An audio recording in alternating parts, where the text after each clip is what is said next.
샬롬 샬롬 샬롬 샬롬. 하나님 사랑합니다. 여러분 주 안에서 사랑합니다. 역대하 19장 말씀이죠. 예후에게 여호사밧이 책망을 받습니다. 지난 18장에서는 아합과 동맹을 맺어가지고 싸우는 바람에 죽을 뻔하다가 가까스로 자신의 나라로 돌아온 이런 여호사밧. 얼마나 놀랬겠어요. 그죠? 여호사밧은 아합과 함께 길르앗 라못 전투에 참가하여 구사 일생으로 목숨을 건집니다.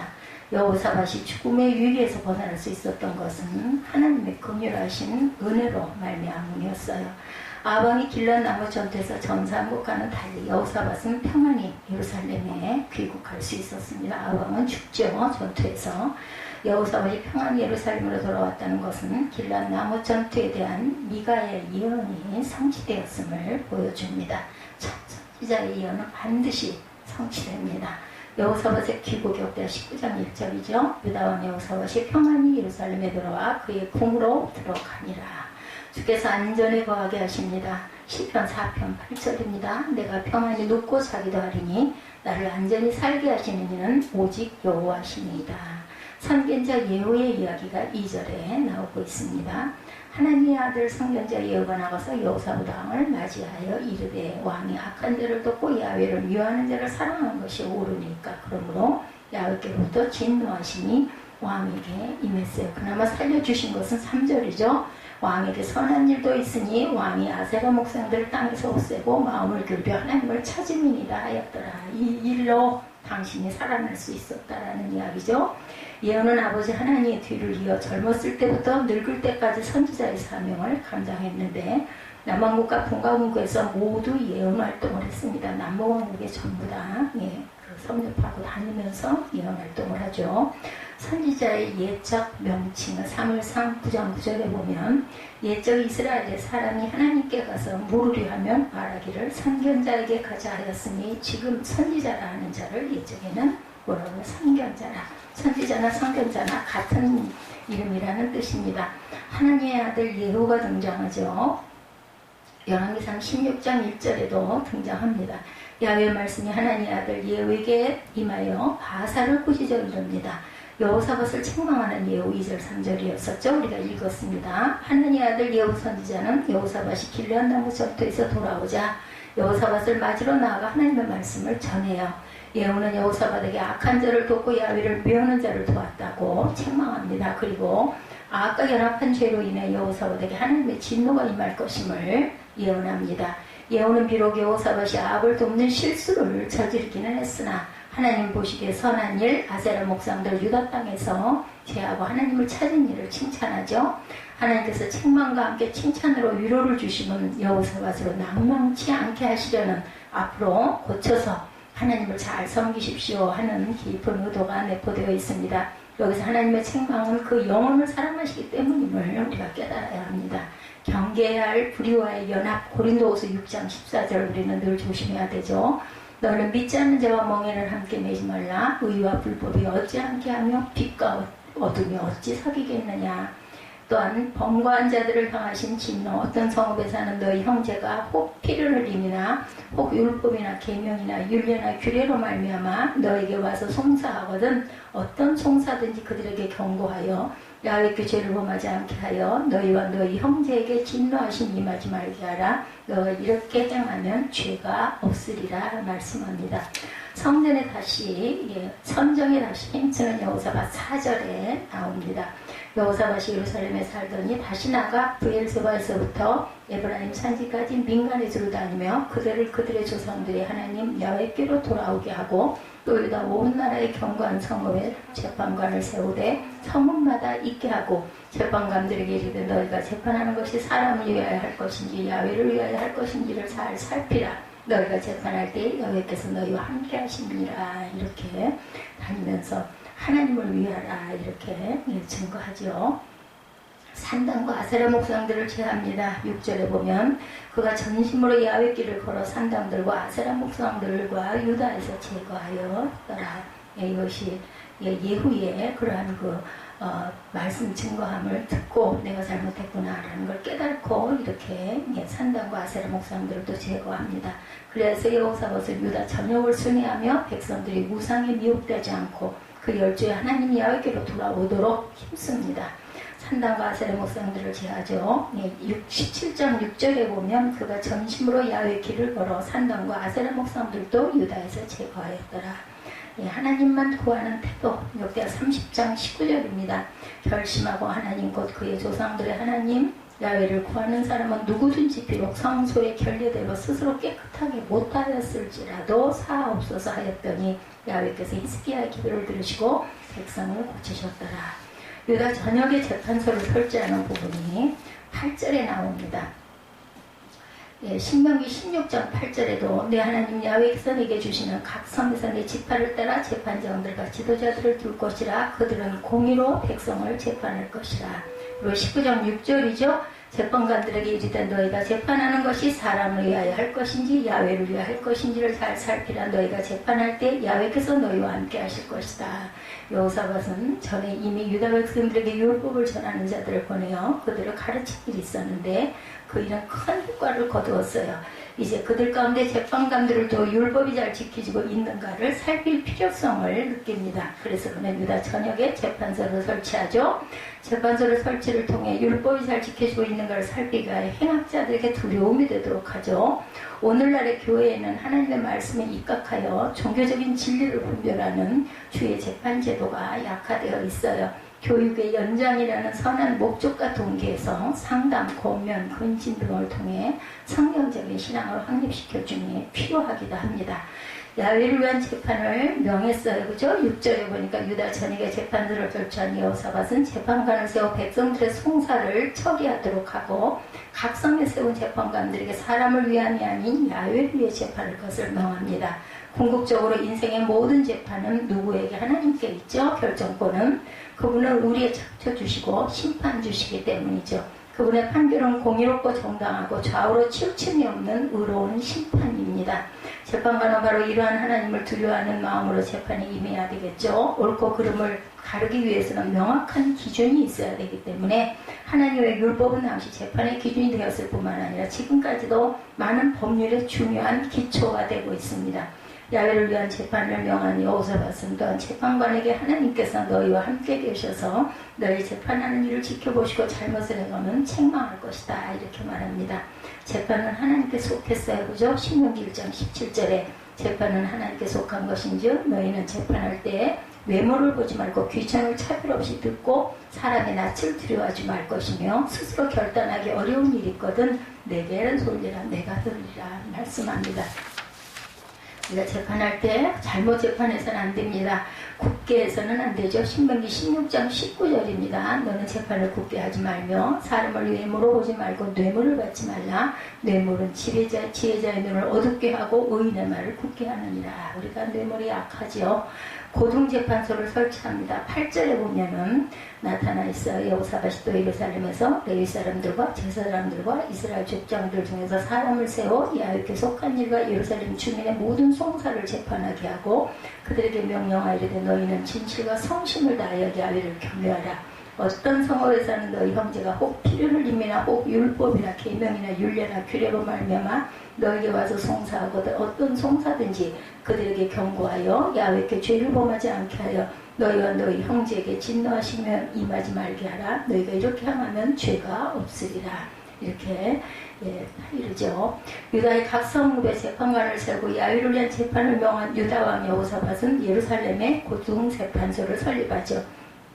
그리하여 예루살렘에 세워진 고등재판소에서는 야훼께 속한 일, 즉 종교적인 일과 민사적인 일을 감당하도록 합니다. 예루살렘에서는 솔로몬이 건축한 성전이 세워져 있었으므로 다른 지역보다 특히 종교적인 일들이 많았어요. 그리고 예루살렘은 하나님의 거룩한 성이라는 상징적인 의미를 가지고 있습니다. 큰 왕의 성이라고 시편 48장 2절에 터가 높고 아름다워 우리도 찬양 많이 하죠. 온 세계가 즐거워하며 큰 왕의 성 곧 북방에 있는 시온산이 그러하도다.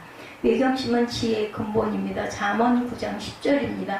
야훼를 경외하는 것이 지혜의 근본이요 거룩하신 자를 아는 것이 명철이니라. 재판관들에게 여호사밧이 명한 것들을 11절에 증거하죠. 야훼께 속한 모든 일에는 대제사장 아마랴가 너희를 다스리고 왕에게 속한 모든 일은 유다 지파의 어른 이스마엘의 아들 스가랴가 다스리고 레위 사람들은 너희 앞에 관리가 되리라. 너희는 힘써 행하라. 야훼께서 선한 자와 함께 하실지로다 하니라. 이렇게 11절에 증거하죠. 그들에게 야훼를 경외하고 총의와 성심으로 이 일을 행하라 명합니다. 즉 온 마음과 정성을 다하여 충성스럽게 그 일을 감당해야 된다. 예루살렘에 고등재판소를 설치한 여호사밧은 그곳에 레위인과 제사장과 이스라엘 족장 가운데 사람들을 세워 재판 업무를 담당하게 합니다.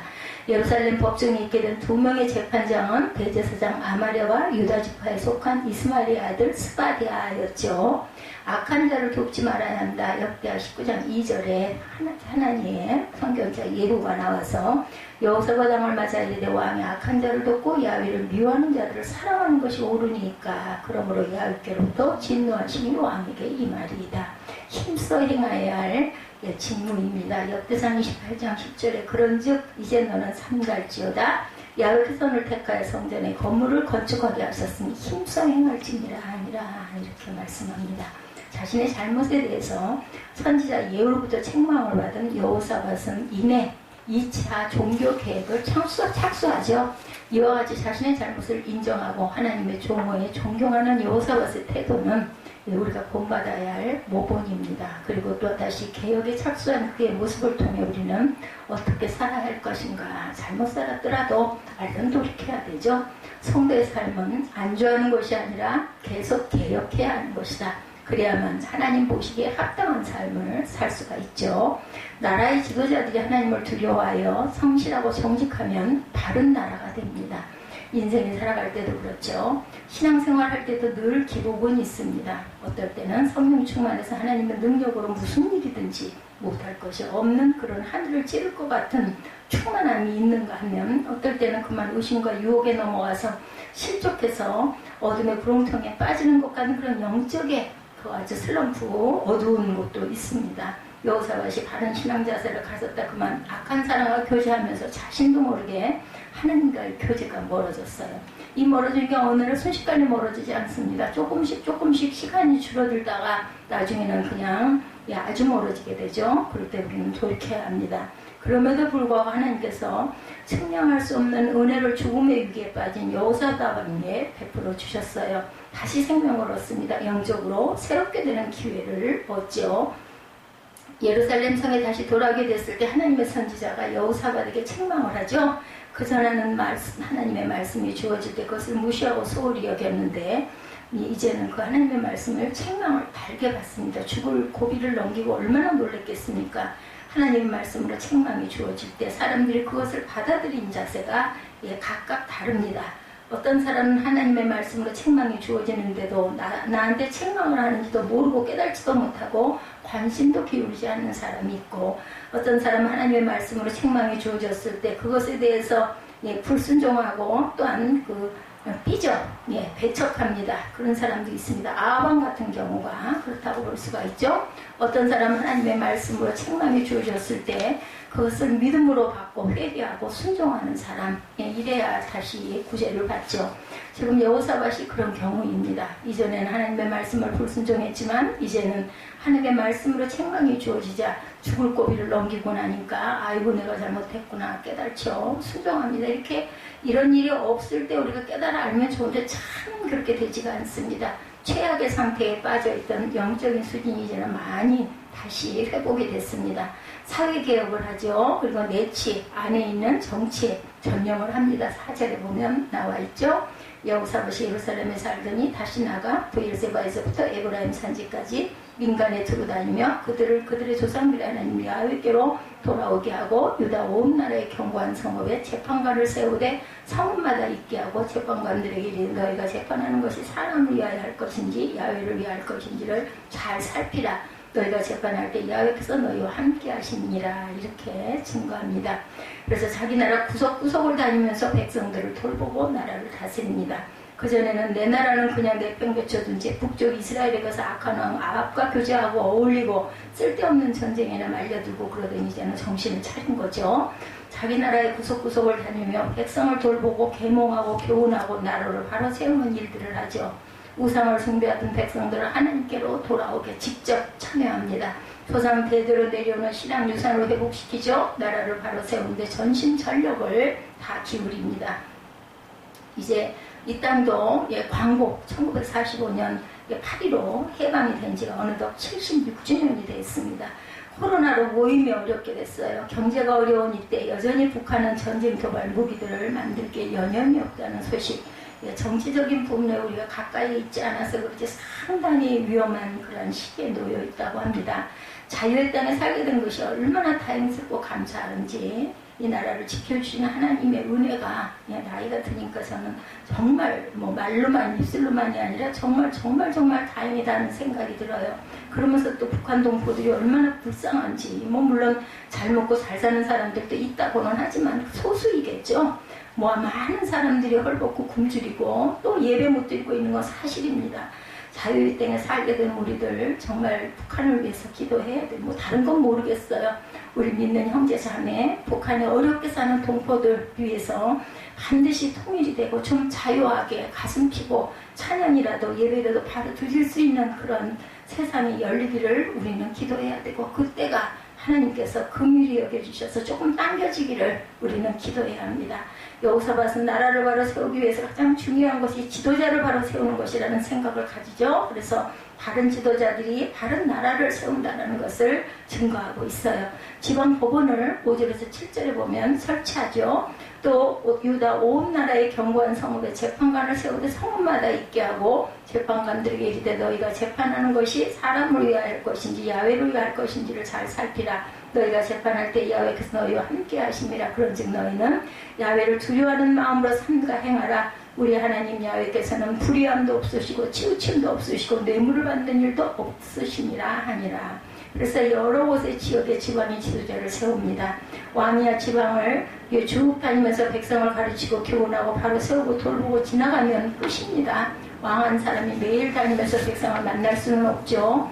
한 번으로 끝나는 것이 아니라 지속적으로 국민들을 돌보고 다스리기 위해서 지역마다 지도자를 세워서 그 지도자들로 하여금 백성을 돌보도록 하죠. 주요 도시마다 그 지역에 덕망 있고 존경받는 어른들을 지도자로 세우죠. 5절을 보면 유다 온 나라의 경관 성읍에 재판관을 세우되 성읍마다 있게 하고 그들에게 국민정신을 바로 세우고 사회 기풍을 건전하게 만들며 사회 질서를 바로 세우도록 임무를 줍니다. 분명한 임무와 사명을 주고 가르쳐서 국민들을 지도하도록 만든 거죠. 최고 법원을 설치합니다. 8절에서 10절이죠. 예루살렘의 레위 사람과 제사장들과 이스라엘 족장들 중에 사람을 세워 야훼께 속한 일과 예루살렘 주민의 모든 송사를 재판하게 하고 그들에게 명령하여 이르되 너희는 진실과 성심을 다하여 야훼를 경외하라. 어떤 성읍에서는 너희 형제가 꼭 피를 흘림이나 율법이나 계명이나 율례나 규례로 말미암아 너에게 와서 송사하거든 어떤 송사든지 그들에게 경고하여 야훼께 죄를 범하지 않게 하여 너희와 너희 형제에게 진노하심이 임하지 말게 하라. 너희가 이렇게 행하면 죄가 없으리라. 이렇게 또 용기도 북돋아 줍니다. 지금까지 잘못했더라도 너희들이 이렇게 하면 너희 죄가 사해질 것이다. 각 지방이 지도자를 세울 뿐만 아니라 수도인 예루살렘에는 최고 지도자들을 다시 세우죠. 레위 사람, 제사장, 덕망 있고 존경받는 어른들 이런 사람들을 뽑아서 지도자로 세워서 그들로 하여금 최고 법정이라고 할 수 있는 조직을 만들었다. 8절이죠. 여호사밧이 온 예루살렘에서 레위 사람들과 제사장들과 이스라엘 족장들 중 사람을 세워 야훼께 속한 일과 예루살렘 주민의 모든 송사를 재판하게 하고 레위인들은 성전에서 예배드리는 일, 성전의 재반일, 봉사하는 일들을 하는 사람들이죠. 또 다른 한편으로는 하나님의 율법을 보존하고 하나님의 율법을 백성들에게 가르치고 그것들을 잘 지켜가는가 잘 시행되는가 감독하는 일들을 하는 율법의 전문가들입니다. 제사장들은 하나님께 예배드린 일을 총 책임을 지고 관장하는 사람이죠. 그러나 또 한편으로는 그 율법을 해석하고 율법에 대해서 바른 판단을 내려주는 최종 권위자들이 바로 제사장들입니다. 그래서 율법의 전문가인 레위인들과 율법을 최종적으로 판단해주는 제사장들과 그 다음에 백성들 중에 존경받는 어른들 이 사람들로 최고 법정을 구성합니다. 그 사람들로 하여금 국민들을 지도하도록 만들죠. 오늘 본문 말씀에 그 부분을 재판관으로 세웠다. 재판관, 판관이라고 했어요. 이런 말이 여러 번 나오죠. 재판관이란 말을 오늘날 우리들이 사용한 말로 바꾼 다음에 가까운 말이 판사, 예, 그러나 판사하고 조금 다른 임무를 가지고 있는데 우리나라의 판사는 매우 좁은 범위의 일을 하고 있지만 주어진 법을 가지고 법을 어긴 사람, 범죄자를 징벌하고 분쟁이 생겼을 때 판결해주는 일들을 하면 되는데 국회에서 법을 만들어주면 제한된 법을 가지고 그 법대로 법전을 보면서 판결을 하죠. 그러나 오늘 말씀에 나온 재판관이라는 사람들은 그보다 훨씬 광범위합니다.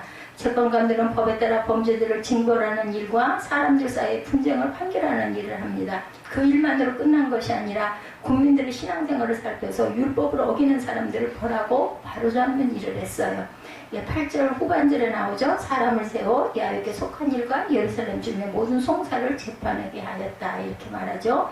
문서로 기록된 성문pe법에 관한 것뿐만 아니라 기록되지 않은 불문법이나 관례 이 모든 것들을 포함해서 포괄적으로 그 모든 것을 활용하고 국민들의 정신적인 도덕적인 생활에서부터 경제 사회생활까지 지도하고 감독하는 일들을 했다. 그러나 오늘날의 판사들이 하는 역할보다 훨씬 더 광범위하게 국민 생활 전반, 정신적이고 사회적이고 개인적인 혹은 가정의 모든 생활에 대해서 지도하고 감독하는 일까지 하는 국민들의 지도자 역할을 하게 합니다.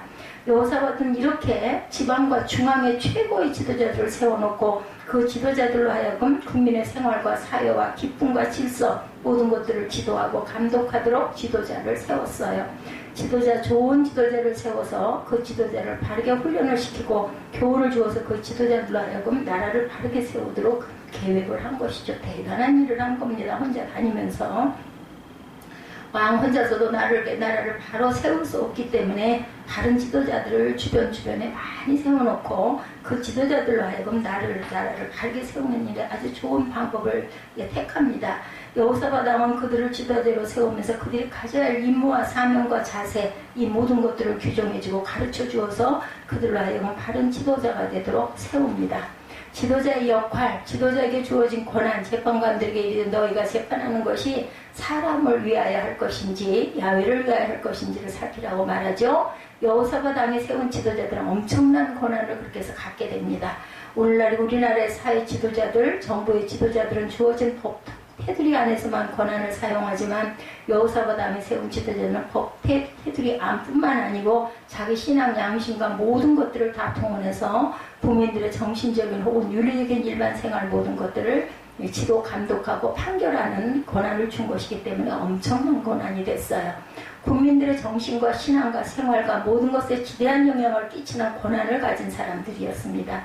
여호사밧은 그 지도자들에게 엄청난 권한을 주었는데 그 권한이 어디서부터 온 것이냐, 그 권한이 하나님께로부터 온 것이라고 분명히 이야기하고 있죠. 6절에 재판관들에게 이르되 너희가 재판하는 것이 사람을 위하여 할 것인지 야훼를 위하여 할 것인지를 잘 살피라. 너희가 재판할 때 야훼께서 너희와 함께 하실 것이다. 이렇게 해놓으니 얼마나 마음에 찔림이 있어서 모든 짓을 할 수가 없겠죠. 지도자들에게 권한을 주었는데 왕이 준 것이 아니고 하나님께서 그들에게 권한을 주셨다는 거죠. 사람들은 자신이 그런 자격을 갖지 못합니다. 사람이 지혜 있어봐야 얼마나 있겠어요. 그렇죠? 사람이 가지는 능력이라는 것도 정말 하잘것없는 것이에요. 우리 생명 하나도 우리 마음대로 주장을 못하고 호흡 하나도 우리 마음대로 하지 못하고 어디가 조금만 문제가 생겨도 우리는 정상적인 생활을 하지는 못합니다.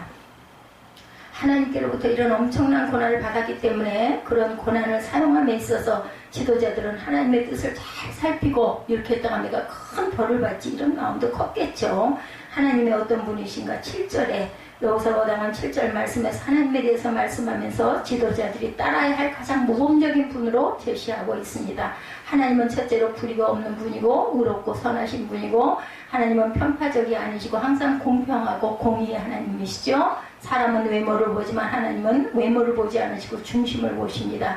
그 사람이 어떤 사회적인 지위를 가졌느냐, 인품이 어떠냐, 겉모습이 어떠냐 하나님께서는 그것이 중요한 것이 아니고 중심을 보시고 그 사람을 판단하시고 공정하고 공평하게 판단하십니다. 또 하나님은 뇌물을 받지 않으시죠. 뇌물이 무슨 필요가 있겠습니까? 다 하나님 건데 하나님은 무슨 사리사욕을 취한다든지 사심을 가지고 일을 한다든지 판단하는 분이 아니시고 아무 사심 없이 이익을 따라 판결을 굽히는 분이 아닙니다. 네 번째, 그러므로 하나님께로부터 권한을 받은 지도자들은 이러하신 것 같이 하나님과 동일한 마음으로 불의가 없이 편파적이 아니고 뇌물을 받지 않고 하나님의 뜻을 따라서 이런 자세를 가지고 임무를 수행한 것이 마땅하죠.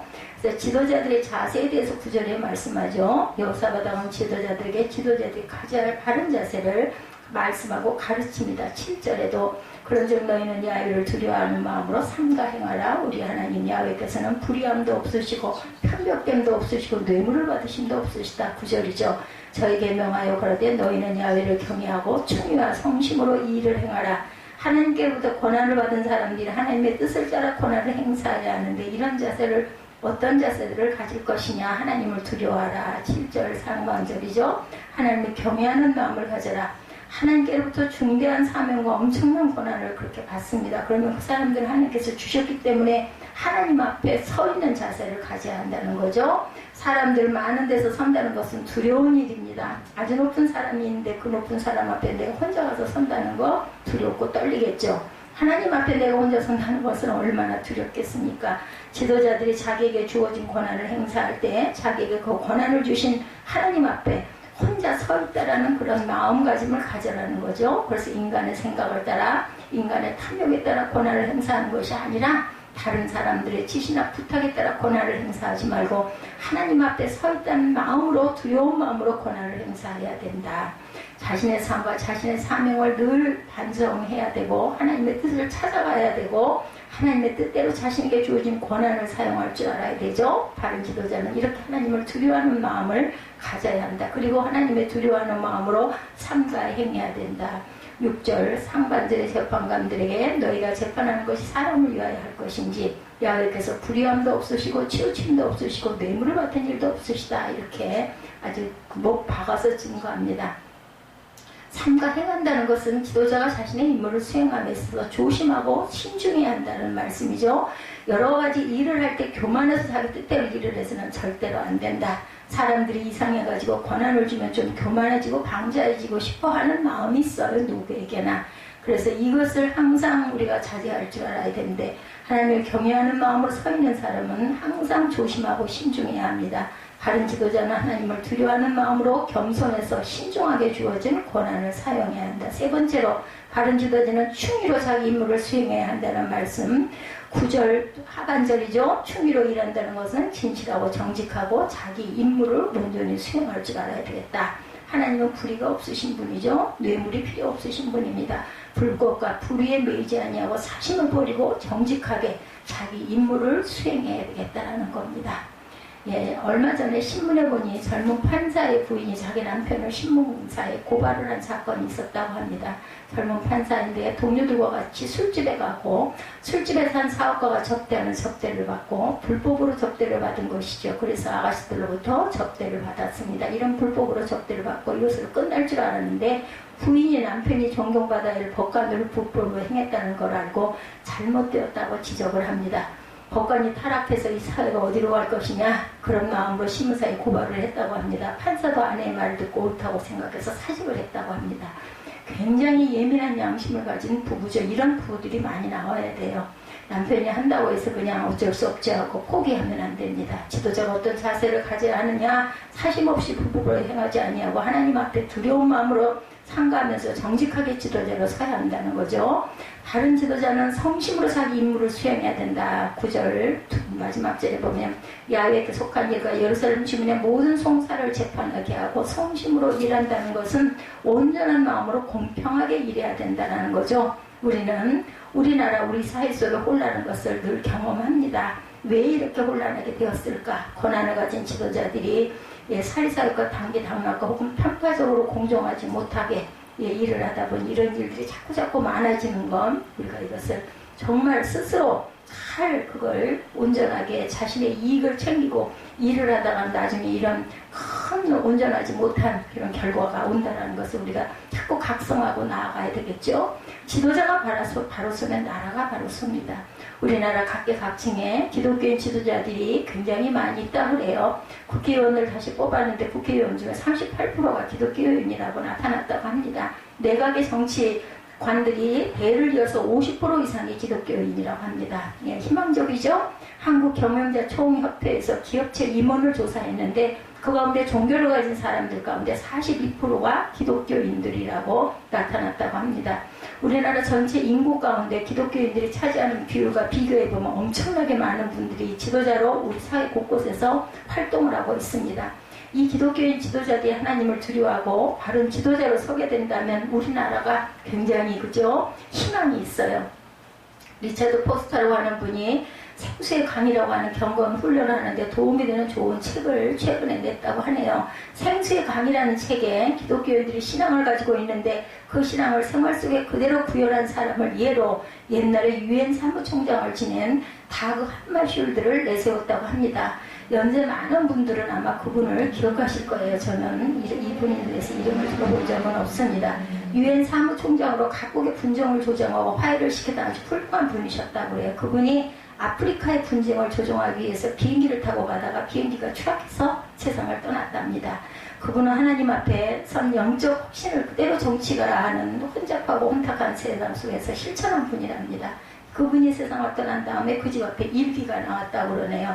그 일기는 자기의 경건 생활을 기록한 것이었는데 국가와 인류를 위해 사심없이 봉사하는 것이야말로 가장 보람된 일이다. 봉사를 위해서는 개인의 이익을 희생해야 된다.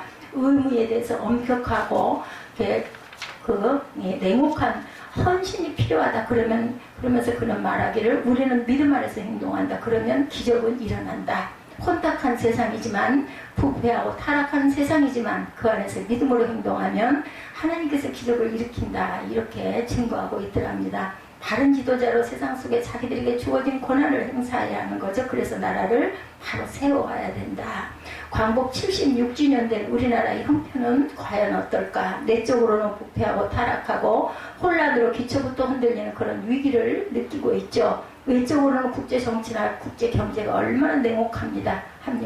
우리나라 주변을 감싸고 있는 국가들은 강대국들인데 강대국들 속에 우리나라는 늘 위기 가운데 우리 예전 우리 그 선조들부터 그렇게 아주 생겨 있어요. 쌓여 있죠. 그렇게 분단된 지 75년 통일을 향해서 가야 하는 우리나라는 어찌 가야 할 것인지 자유민주적인 통일, 평화 통일을 바라보고 그쪽으로 우리가 다가가야 되겠죠. 정직과 공평과 우리에게 주어진 권한을 행사하지 않고 나라를 바로 세울 지도자가 필요합니다. 하나님을 두려워하는 지도자가 많이 일어나게 하여 주옵소서. 우리가 늘 기도해야 되겠죠. 안창호 선생님 도산 일제에게 우리나라를 빼앗긴 다음에 사람들에게 그렇게 이야기했다고 그래요. 인물 없음을 한탄하지 말고 각기 인물 되기를 힘써라. 우리 자신이 우리 속에 바른 지도자 없다고 한탄할 것이 아니라 우리 자신이 바른 지도자 되기를 각 자리에서 힘써야 되겠다는 거죠. 가정에서는 부모가 그렇죠. 지역에서는 또 지역장들이 그죠. 시에서는 시장이 그리고 여러분들 가정 속에서 우리 교회 속에서 자라는 젊은이들이 하나님을 두려워하는 바른 지도자들을 길러내기 위해서 요즘에 교회 학교들이 그렇게 많이 일어나고 있습니다. 이렇게 바른 지도자가 많이 나타나게 될 때 우리나라가 바른 나라로 서게 될 수 있는 것. 우리는 그 자리에 동참하지 못한다 할지라도 기도로 항상 열심히 그렇게 행하고 가시는 분들을 돕고 후원하는 그런 기도에 참여가 있으시기를 주님의 이름으로 축복합니다. 시간이 많이 갔기에 찬양 한 장 드리고 축도로 예배를 마치도록 하겠습니다.